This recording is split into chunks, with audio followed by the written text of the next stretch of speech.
Bonjour, aujourd'hui je vais vous présenter un tuto sur les changements de joint spi de fourche sur un Suzuki 600 GSR de 2006. Après sur les fourches normales, c'est-à-dire non inversées, fourreau en bas, tube en haut, c'est à peu près la même chose. Que ce soit Honda, Kawasaki, c'est à peu près le même principe.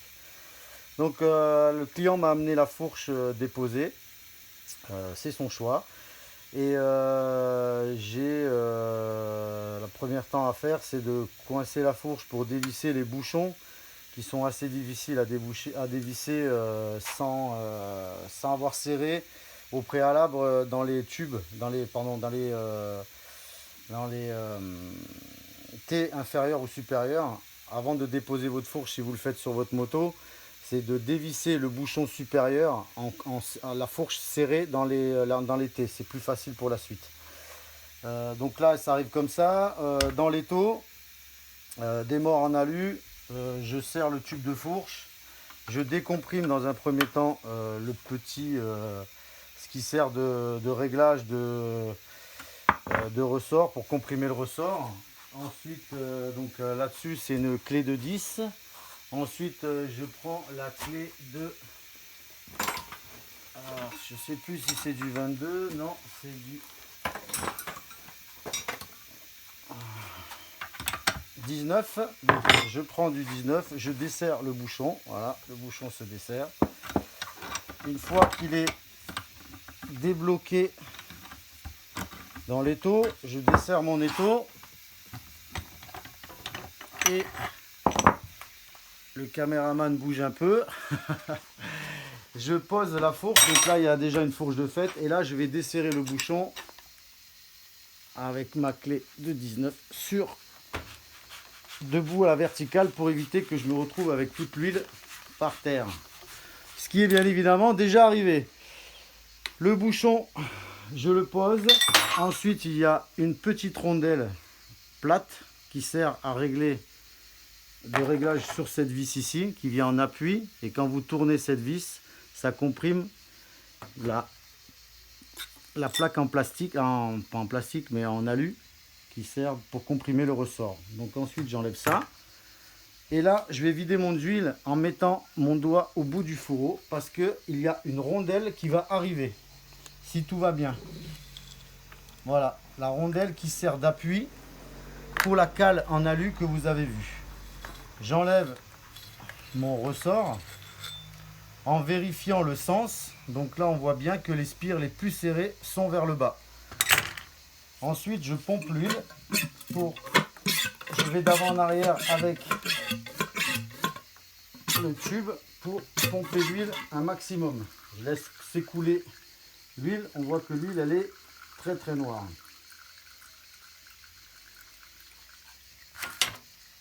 Ensuite je vais poser ma fourche.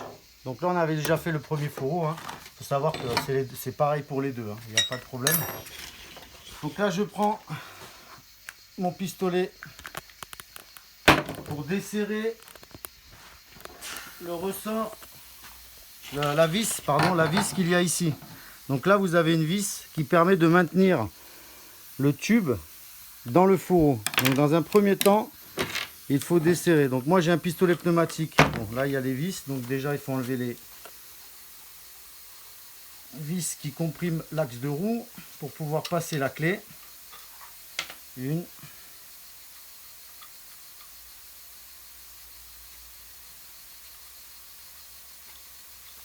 Et deux.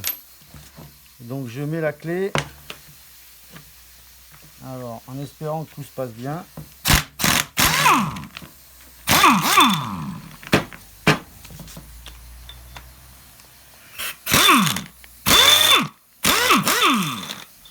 Donc là, ça vient pas.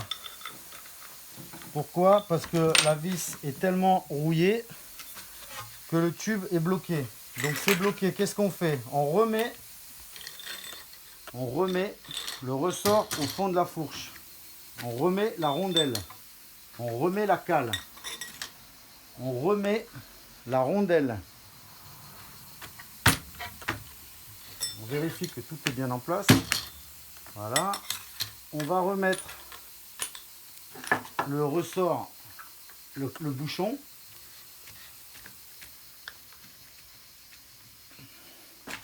On va serrer le bouchon. On va essayer de serrer le bouchon. Ça n'avait pas pris. C'est normal, c'est normal. Voilà, le bouchon il a pris. On serre le bouchon. Ce qui nous permet de comprimer le ressort. On va faire une tentative avec le ressort comme ça.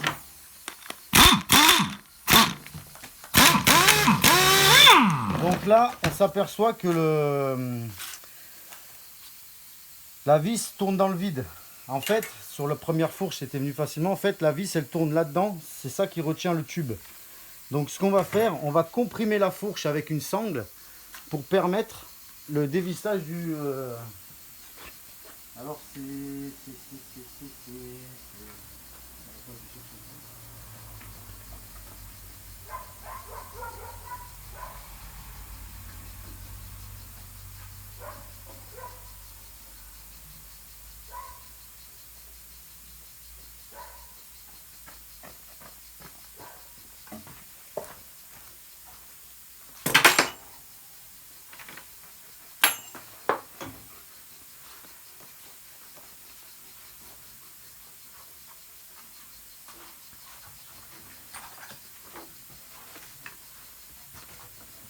Alors, on va mettre une vis.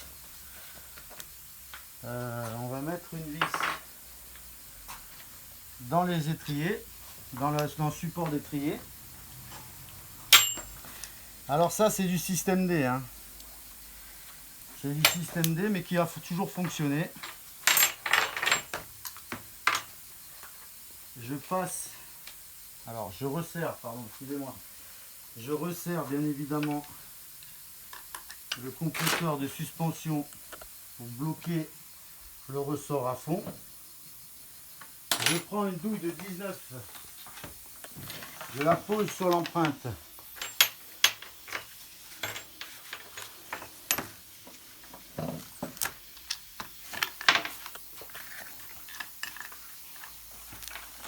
Sur l'empreinte pour pas abîmer, pour caler ma sangle. Voilà. Je dispose ma sangle sur l'autre sangle.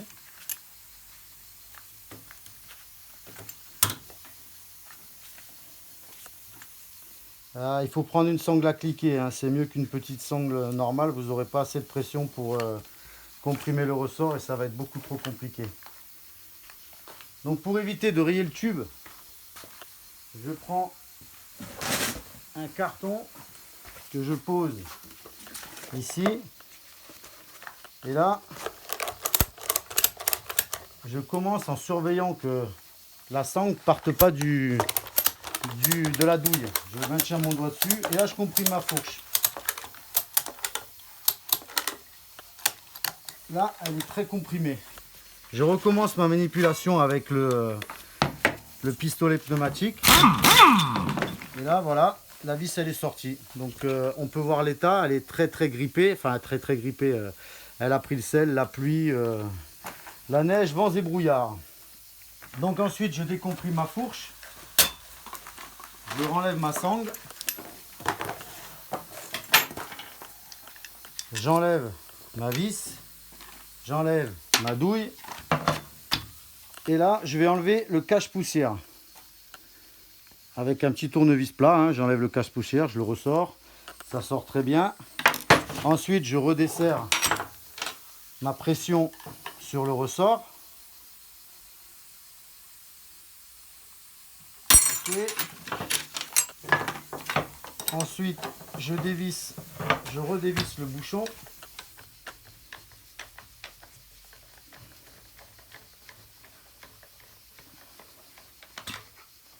Bouchon, rondelle, cale, rondelle et ressort. Ensuite, à l'intérieur, je ne sais pas si on va bien voir à la caméra, mais vous avez un circlips. Alors ce circlips, il faut l'attraper sur un côté et le faire pivoter avec le tournevis.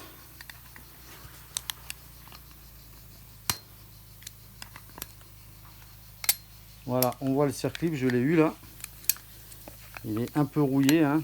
Je pense que ça fait longtemps que les joints spi n'ont pas été faits, ou voire n'ont jamais été faits, ni le changement d'huile. Le circlip, il est là. Je le pose. Et là, on va déboîter la fourche. Alors, on déboîte la fourche, une main sur là, une main sur le fourreau, une main sur le tube. On coulisse. Et alors, on fait vider un peu l'huile et on tire. On tire, on tire, on tire. Et voilà. Là, nous avons désassemblé le fourreau du tube. On sort le joint spi, une rondelle, le guide en cuivre, et là on laisse dessus par contre le guide en alu, en cuivre on le laisse aussi. Et là au fond il y a le cache plastique qu'on laisse puisqu'il est enfoncé dans le tube, on va pas le sortir. Ensuite on retourne le tube et là voilà, ça c'est le plongeur où la vis venait se loger, où on a du mal à sortir tout à l'heure. Ensuite, avant de remonter le joint spi de fourche, conseil, vérifier la planéité du tube. Toujours vérifier la planéité du tube. Enfin, on va vérifier qu'il tourne bien rond. Donc moi je le mets sur une équilibreuse, hein. C'est l'équilibreuse de roue avant de moto. Je ne prends pas de comparateur, hein. Je vérifie juste à l'œil en faisant tourner le tube très rapidement que celui-ci n'oscille pas de bas en haut. Là c'est le cas, je le vois à l'œil, hein. Il n'y a pas besoin d'avoir un comparateur dans ce truc là pour vérifier que ça tourne parfaitement rond, donc le tube est pas tordu. Alors ça je dis toujours de le vérifier parce que le problème c'est que si vous avez un joint spi qui fuit, ça peut provenir qu'une moto est tombée ou a été accidentée et souvent les tubes y plient. Donc alors lorsqu'il est plié, il vaut mieux le remplacer parce que si vous montez un tube sur une moto avec des fourreaux et des joints spi en bon état, 3 semaines après, un mois après, ça va refuir, hein. Le joint spi ne sera pas dans le bon axe et forcément ça va fuir. Après les tubes, moi je les redresse à la presse avec un système de comparateur. Par contre là j'utilise le comparateur. Je coupe le compresseur. J'utilise un comparateur et en fait ça me permet de redresser les tubes à peu près un maximum de déviance à 1/10. 1/10 c'est tolérant. Ça rentre dans les normes et après ça fuit plus, hein. Parce qu'après les tubes, sinon il faut les remplacer par de l'adaptable qui coûte en moyenne 200 €. Ça je vous montrerai une prochaine fois dans un prochain tuto. Donc là qu'est-ce que je fais? Je prends le nettoyant frein et je vais nettoyer bien évidemment, hein, parce que je ne vais pas remonter tout ça sale. Je vais nettoyer mes fourreaux de fourche dans un premier temps.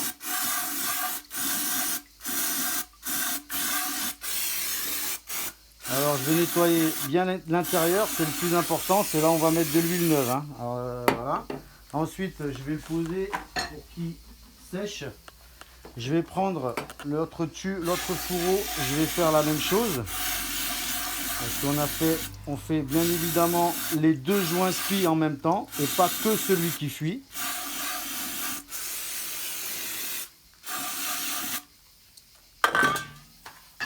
Ensuite, je nettoie mes fourreaux, mes tubes, pardon, excusez-moi, mes tubes.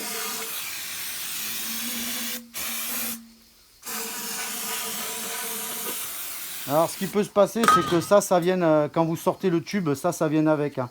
En fait, il ne faut pas paniquer, hein. Il faut juste penser à le remettre dans le fourreau quand vous faites le remontage. Je vous montrerai après. Donc là, les tubes sont nettoyés à l'intérieur.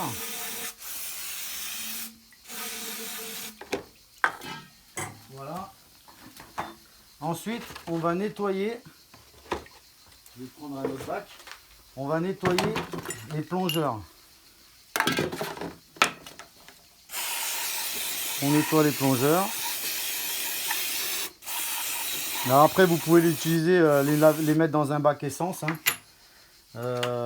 L'essence F ou de l'essence normale, vous pouvez les rincer avec un pinceau, ça va très bien. Moi j'utilise celui-là parce que ça va plus vite et ça m'évite de laisser tremper. Donc voilà, je nettoie en fait tout ce qui est en contact avec de l'huile pour que ce soit propre au remontage, hein.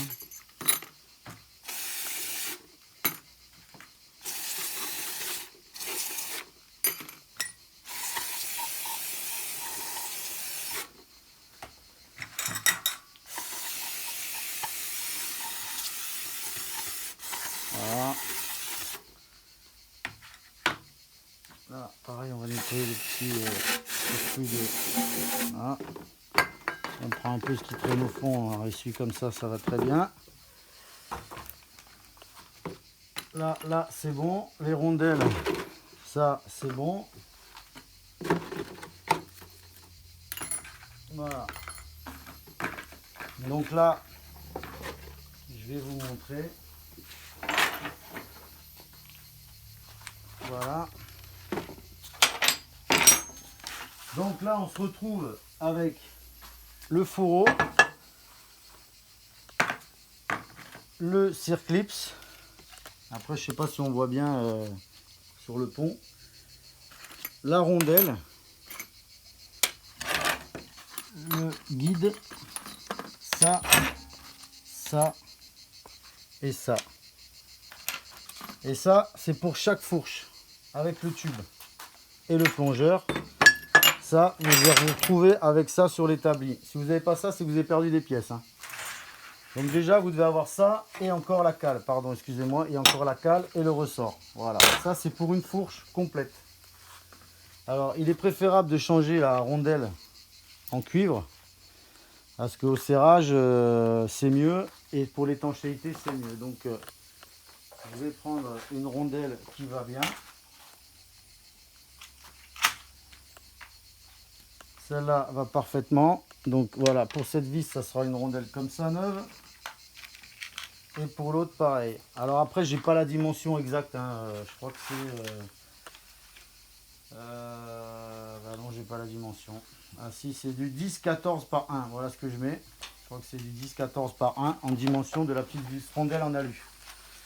10 de diamètre intérieur, 14 et 1 mm de diamètre. Voilà ce que j'ai. 1 mm d'épaisseur, pardon. Donc voilà, moi j'ai ça. Donc cette rondelle et cette rondelle, je les enlève. Donc là, maintenant, c'est sec. Alors moi je vérifie aussi que ici, là, c'est pas rouillé. Parce que là, on voit que comme ça fait longtemps qu'elle n'a pas été démontée, on voit qu'il apparaît de la rouille sur la rainure où va se glisser le circlips. Donc ce que je fais, c'est que je prends ma petite Dremel et alors la Dremel,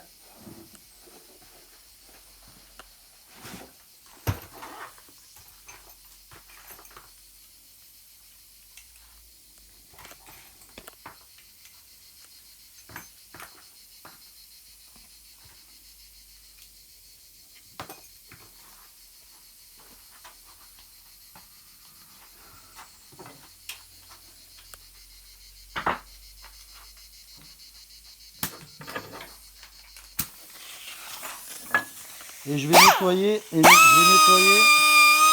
Alors ça fait un peu de bruit, je suis désolé, mais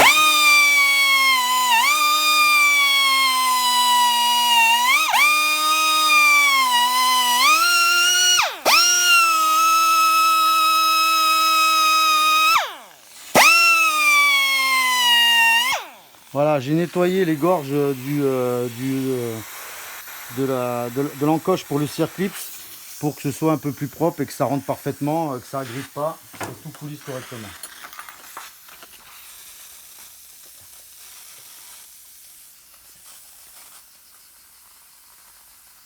Ensuite, on n'a plus qu'à prendre le tube de fourche, le fourreau, pardon, excusez-moi. Donc je vais quand même lui mettre un petit coup sur les étriers là, parce qu'on voit que c'est très sale et si j'aime pas. Les étriers de frein, celui-là il est très sale, un petit coup de nettoyant.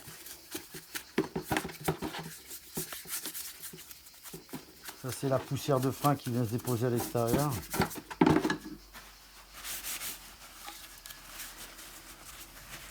Après, j'aime bien quand les clients me ramènent des fourches, que ce soit nettoyé extérieurement, mais bon, en général, ils sont assez pressés, donc tout est démonté vite fait et c'est ramené comme ça. Donc c'est moi qui m'emmerde à tout nettoyer.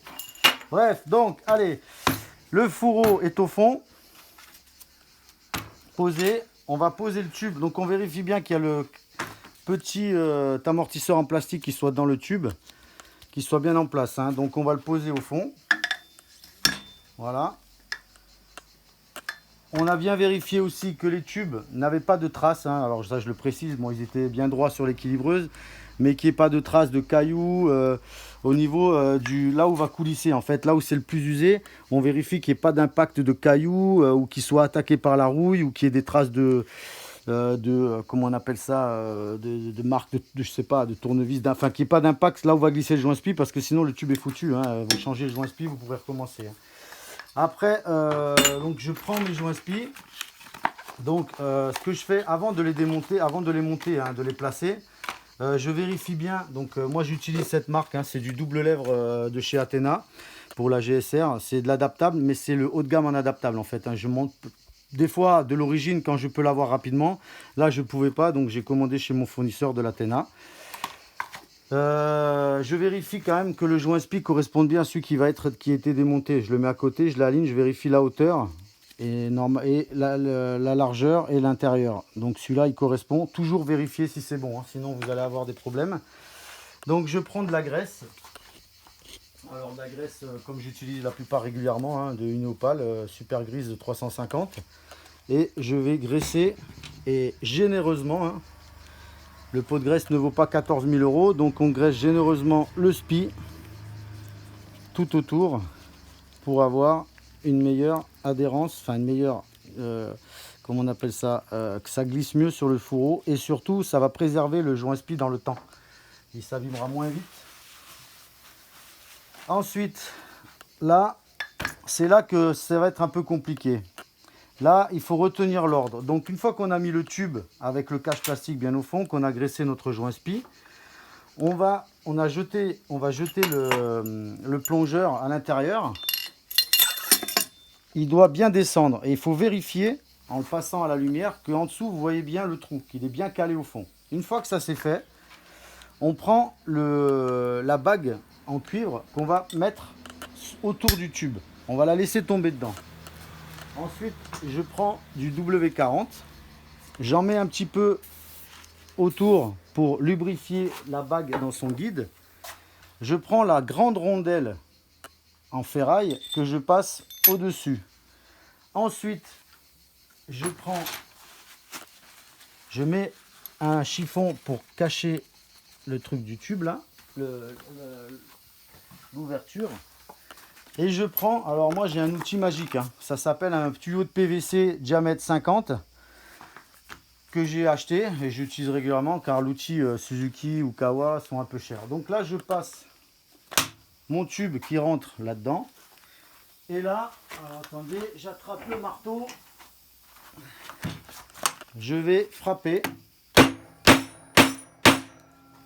Pour une fois qu'on peut frapper, pour que ma rondelle descende au fond de son logement. Là, quand c'est bien au fond, vous ne pouvez plus descendre avec le tube. Là, c'est au fond, de chez au fond. Ensuite, je prends mon joint spi.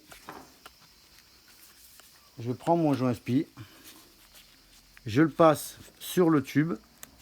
Je le descends. Et je le cale à peu près droit. Voilà. Ensuite, je prends mon outil Suzuki personnel et je tape.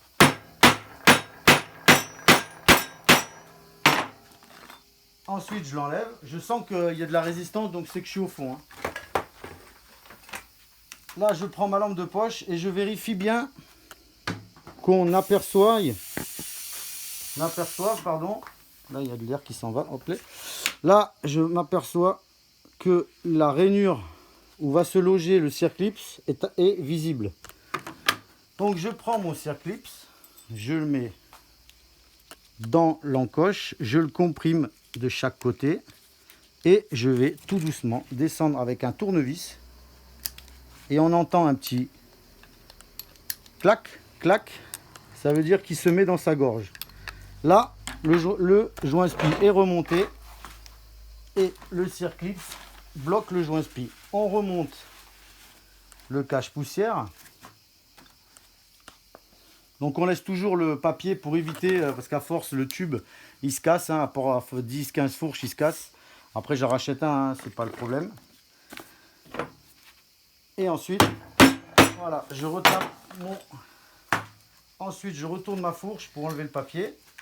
On voit des petits bouts de plastique qui tombent, là c'est bon, c'est réglé. Et là, mon joint-spi est en place. Il n'y a plus qu'à serrer la vis sur le plongeur. Alors, la vis sur le plongeur, comme dans la mécanique, et je le répéterai jamais assez, les vis, toujours de l'huile sur le pas de vis. Toujours de l'huile sur le pas de vis. Pourquoi? Parce que si vous montez à sec, le jour où vous allez redémonter, vous allez galérer. Donc là, je prends de l'huile moteur avec ma petite burette. Hein. L'huile moteur, ce que vous voulez, 10-40, 10-50, 10-60, bref, de l'huile moteur. Et je vais remonter ma vis. Donc là, je vais procéder comme ça. Je la mets dedans et je tourne manuellement. Ça tourne, ça tourne, ça tourne. Ensuite, même procédure que tout à l'heure. Alors attendez, ça n'a pas bien accroché. Donc on fait comme ça, on la met droit. C'est plus facile. Même procédure que tout à l'heure. Pour que ce soit plus facile, on met le ressort, les spires vers le bas. On remet la rondelle sur le ressort. Alors des fois, il peut arriver que ça coince comme ça. Hein. Pas de panique, pas de panique. Le maillet. On prend le maillet que je ne trouve pas. Le maillet, parce que bien évidemment le garage est un peu en bordel. C'est la pleine saison. Voilà, le maillet il était tombé. Le maillet, je tape un peu et là mon fourreau descend. Là, du coup mon ressort est bien à fond. Je prends ma cale. Je remets ma cale. Je remets la rondelle d'appui du bouchon. Je remets mon bouchon. Je serre mon bouchon, enfin du moins j'essaye. Voilà. Et là je continue, je repose mon tube et là je serre. Je serre, je serre, je serre. Là on sent une résistance, ça devient de plus en plus dur. C'est bien. Quand c'est dur, c'est mieux. Bref, ensuite, on monte le cliquet et là on va serrer à la main. On ne serre pas au pistolet, hein, parce que sinon vous arrachez le filetage du... On serre au pistolet, à la main, pardon. Et donc là, quand ça ne vient pas comme ça, même procédure que tout à l'heure.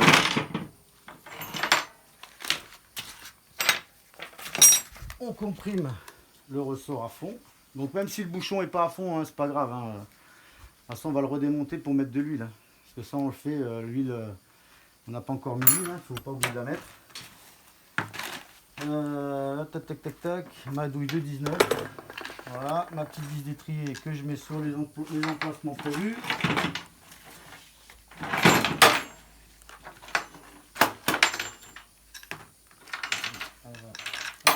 Il est accroché.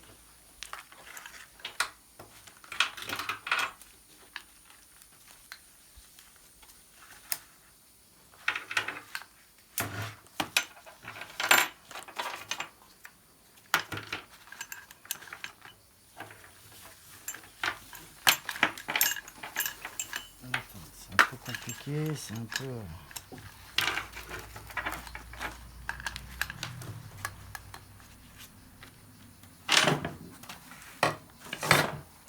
Des bouts de carton comme ça.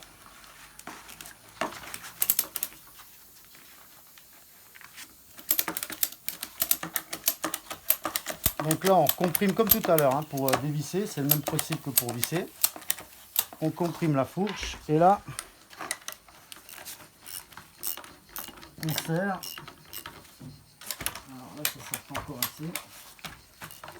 Là on serre, voilà. Là c'est à fond.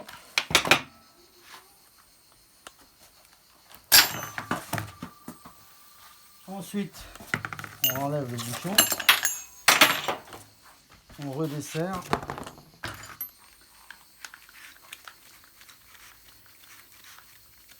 Le bouchon. Voilà, ça.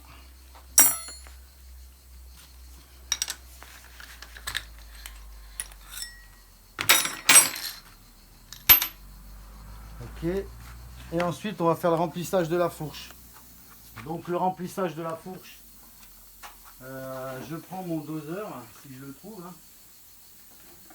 Et la viscosité, ça c'est soit on prend la norme constructeur, soit on peut mettre un peu plus.